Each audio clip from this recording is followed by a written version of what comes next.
আসসালামু আলাইকুম রহমতুল্লাহ। আমার ভিডিওতে আপনারা সবাই আমন্ত্রিত। আজ বছরের প্রথম দিন, সবাইকে নতুন বছরের শুভেচ্ছা, শুভ নববর্ষ।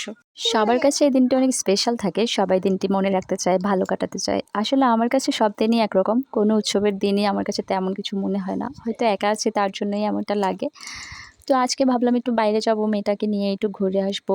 অনেকদিন বাসার ভেতর থাকতে থাকতে আর ভালো লাগছিল না, তার জন্য আমি একটা জামা নামিয়ে নিলাম। এই জামাটাও অবশ্য আমার কিনা না, এটা আমি গিফট পেয়েছি, ভাইয়ের শ্বশুর বাড়ি থেকে দেয়া হয়েছিল।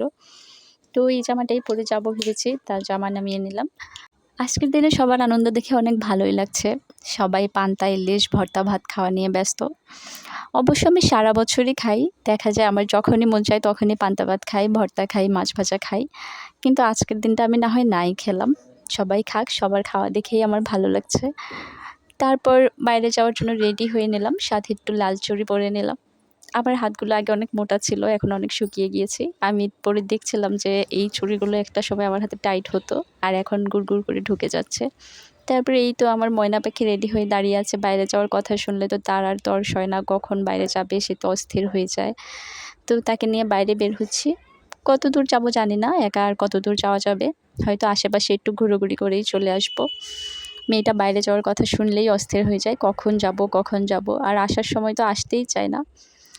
তো বৈশাখের দিনটা আমার ছোটোবেলায় মনে আছে, অনেক ভালো লাগতো। আমি যখন অনেক ছোট ছিলাম, আমার ভাইয়ার সাথে দুবার মেলায় গিয়েছিলাম, তেমন একটা যাওয়া হতো না। ভাইয়া ২ বার নিয়ে গিয়েছিল, অনেক ছোট ছিলাম, ক্লাস 3 পড়তাম তখন। তো আমরা অনেক দূর হেঁটে হেঁটে গেছিলাম মেলায়, মেলাটা অনেক দূরে ছিল। ওই ১ বার ২ বারই আমার যাওয়া হয়েছিল, এরপর আর কখনোই যাওয়া হয়নি। এখনও আর যাওয়া হয় না তেমন একটা, বাইরে একা যাওয়া হয় না। আর কেউ ফ্রিও থাকে না আমাকে নিয়ে যাওয়ার জন্যে।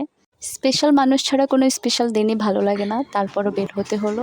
এই তো আমরা মা মেয়ে বের হয়ে গেলাম, কোথায় যাব জানি না। আজ এ পর্যন্তই, সবাই ভালো থাকবেন, আমাদের জন্য দোয়া করবেন। আল্লাহ হাফেজ।